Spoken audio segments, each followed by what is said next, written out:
Alright, so we're back with another installment. In today's installment, we're basically going to talk about two of the most high profile murder cases in Jamaica.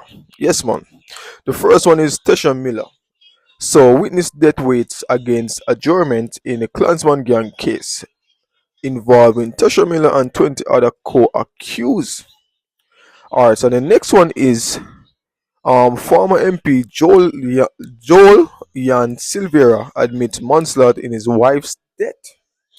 So, as I said, these are two of the most high profile cases in Jamaica right now, and I'm gonna basically jump into it.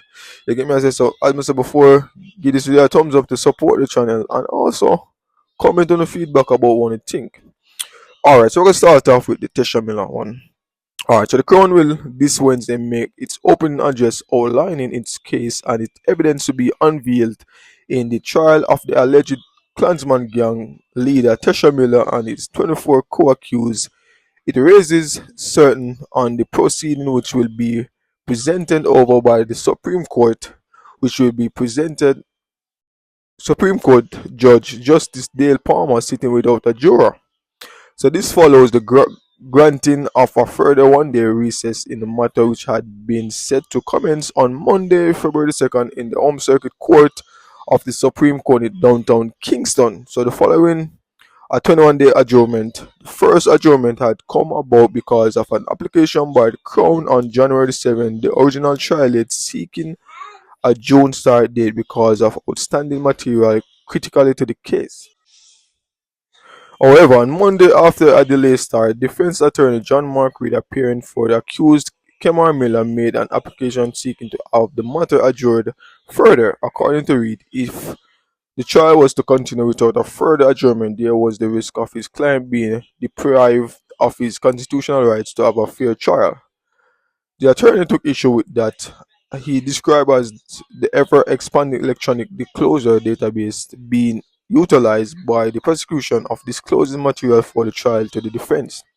So, calling on Justice Palmer to make an order for the Crown to apply with the practice direction mandatory guidelines issued by the court to supplement procedural rules, Reed said an adjournment would give attorney adequate time to properly review the evidence and take full and also introduction from their clients as well as prepare their witnesses.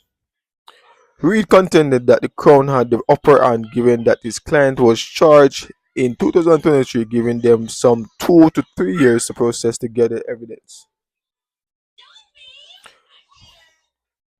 He said while it was accepted that the trial process flowed and the court cannot grant adjournments just so attorney can read all the material, the defense could not be expected to assess. Alright, so basically what they're saying is the case has been on for 2023. 3 years after, and the case is still not ready for adjournment. You get me? Also, so they're basically saying that they need this case to be um processed faster so that his client, that is Tesha Miller, can have a fair trial. Alright, so let's jump into the next um prosecution of Silvera. So Silvera seen smiling as the prosecutor's mole manslaughter plea.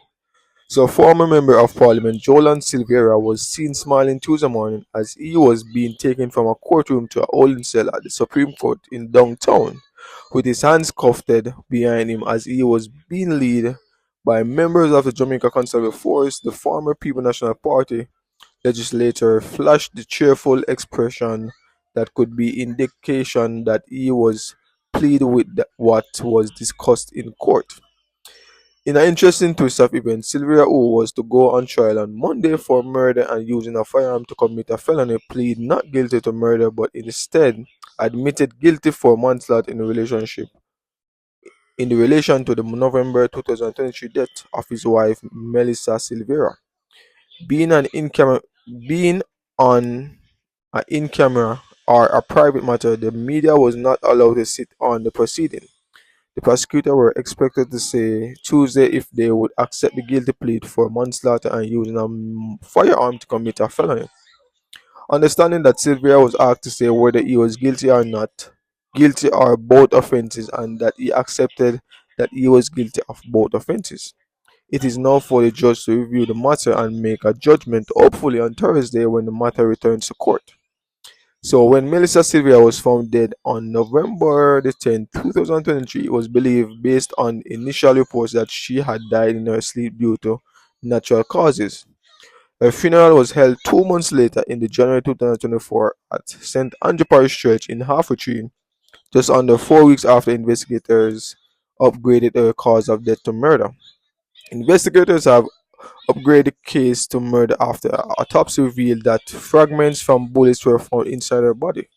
Source told the Observer that a unique identifier for each licensed firearm in Jamaica, which is stored by the Firearms License Authority, was used to prove conclusively that the bullet which killed Melissa came from the gun licensed to her husband. Source added that initial ballistic tests had not shown that the gun had been fired. At the funeral, Jolyan Silvera wept openly after he was arrested in 2024. He maintained his innocent. Alright, so let's analyze them case. Although we're not a judge, but let's speak one mind on it. You get me? I say same literally murder my wife. Well, it was alleged that he murdered his wife because she had an affair with somebody else, and this is very heartbreaking, like, because I think they have kids, and with the mother gone and he's in jail now, the grandparents would have to take over the kids, but this man literally put a firearm to his wife vagina and fired up into her. You get me? I say, and that, bro, this is devastating, bro. This is unrealistic. You get me? I say, this is unbelievable, bro.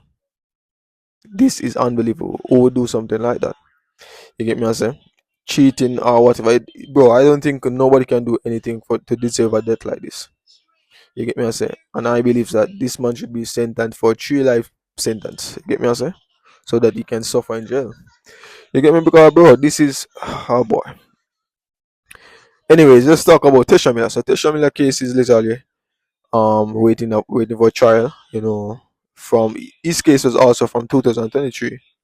You know, so his attorney is basically hoping that they can open proceed this trial so that he can either get bail, see whether or not he's guilty or not. Alright, so this was another installment of Speaker Mind TV, and literally a Speaker Mind. You get me? I say, so you know more on the Speaker Mind also by commenting in the comment section.